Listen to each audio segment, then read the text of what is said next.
Assalamualaikum warahmatullahi wabarakatuh. Good morning, smart student. How are you this time? Fine. I hope you all is very fine in this time. Same with me here. I'm very good this time. Okay. Don't forget to keep our health. Okay? Alright. In this occasion, in the first time we meet, in this video, I'll teach you about the new material in the 6th grade, of course.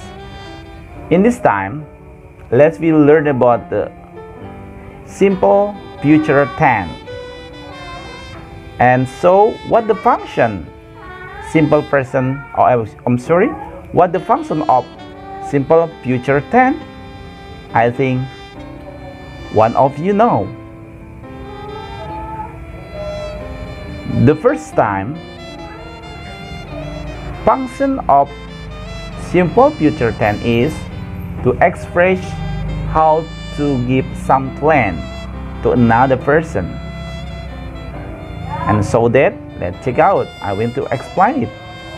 Jadi di hari ini, di pertemuan yang pertama, yang perdana ini dengan Mr. Don, ya, kita akan mempelajari mengenai simple future tense. Simple future tense atau present future tense itu digunakan ketika kita akan menyebutkan atau akan mengatakan sebuah rencana atau planning, ya, yang mana rencana itu sesuatu yang belum terjadi, namanya rencana belum terjadi. Nah, dalam bahasa Inggris, kalau kita ingin menyatakan sebuah rencana kepada teman kita, pada saudara kita atau kepada orang lain, kita gunakan rumus yang ini, rumus yang future tense ini. Bagaimana rumusnya? Nah, rumusnya gampang dan mudah untuk diingat. Yang pertama adalah subjek. Subjek ini terdiri dari Ayu, Dewi, he, she, it, dan nama orang tentunya. Itu sudah kalian hafal semuanya ya. Setelah itu, tambahkan kata will. Nah, will ini merupakan ciri khusus dari future tense. Will ini artinya akan, ya.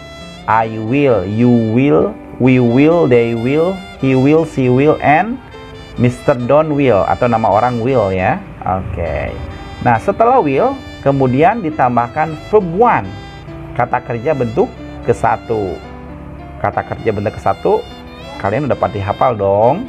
Eat, drink, read, watch, climb, open, close, write, listen, go, buy, swim, dancing, and many other, I think.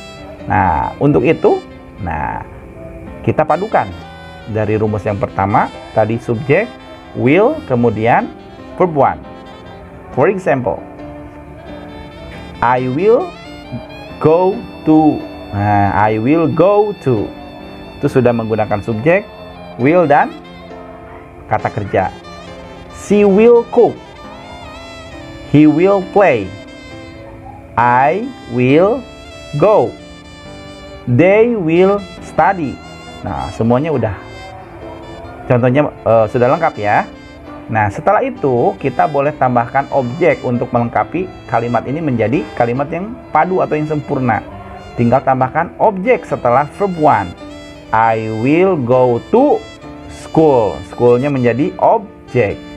She will cook spaghetti. Spaghettinya jadi objek. He will play. Play apa? Play badminton, play soccer, play game. Nah, gamenya itu, soccernya itu objek. Paham ya? Oke.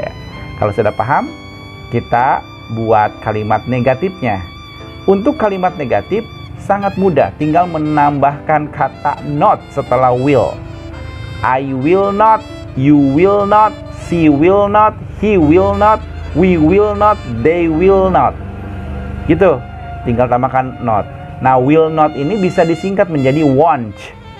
W-O-N-T. Won't, ya, artinya tidak akan. Gitu. Kita praktekkan dalam sebuah kalimat negatif. I will not go to school. Gitu. She will not cook spaghetti. They will not study English. Gitu, paham ya? Alhamdulillah kalau paham. Kemudian setelah itu kita boleh tambahkan adverb time, keterangan waktunya biar lebih jelas, lebih lengkap kalimatnya. Biasanya untuk future tense ini menggunakan keterangan waktunya adalah tomorrow. Kalau past tense kan yesterday, last night gitu.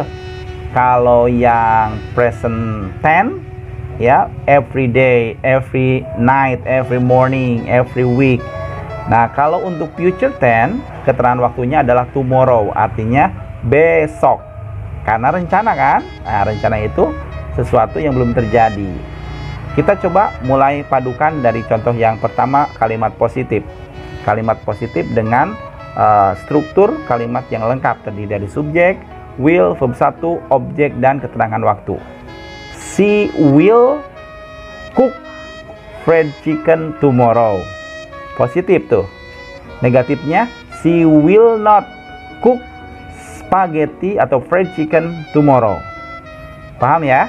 Gampang, insya Allah. Kemudian untuk kalimat negatifnya, will-nya disimpan di awal. Will you, will he, will she, will they, will we, will Mr. Don, will Mr. Rahman misalnya gitu ya. Itu nama orang. Gampang ya? Oke. Contoh kita buat. Will you go to school tomorrow? Gitu. Will you go to school tomorrow? Bagaimana cara meresponnya? Bagaimana cara menjawabnya apabila ada pertanyaan yang diawali dengan kata will? Gampang. Ya, jawabannya cukup yes, I will atau no, I will not. No, I will not. Atau no, I won't. No, I won't artinya aku tidak akan. Gitu ya. Paham ya? Do you understand? Good. If you understood, you are smart student. I believe it. Okay. I think enough for this time. Ya. Karena Mister yakin kalian anak-anak hebat. Jadi cukup ya. Sampai di sini dulu untuk materi hari ini. Mudah-mudahan kalian paham. Oke. Untuk tugasnya, coba kalian buat kalimat positif. Hanya kalimat positif loh. Negatif dan tanyanya tidak usah. Buat kalimat positif ya dengan struktur tadi subjek, will, verb 1, objek, dan keterangan waktu. Buat 5 dan boleh kalian upload di GCR Bahasa Inggris tugasnya ya. Oke? Paling lambat minggu depan. Berarti ketemu lagi hari Senin depan. Oke? Gitu ya. Oke, untuk ini kelas B ya. Oke. Jadi untuk kelas yang lainnya disesuaikan dengan pelajaran bahasa Inggris hari apa ya? Gitu ya. Oke, thank you for your attention in this time. Thank you for joining in our class in this time. So, I'm sorry if I mistake in this occasion, and see you everyone. Bye. Wassalamualaikum warahmatullahi wabarakatuh.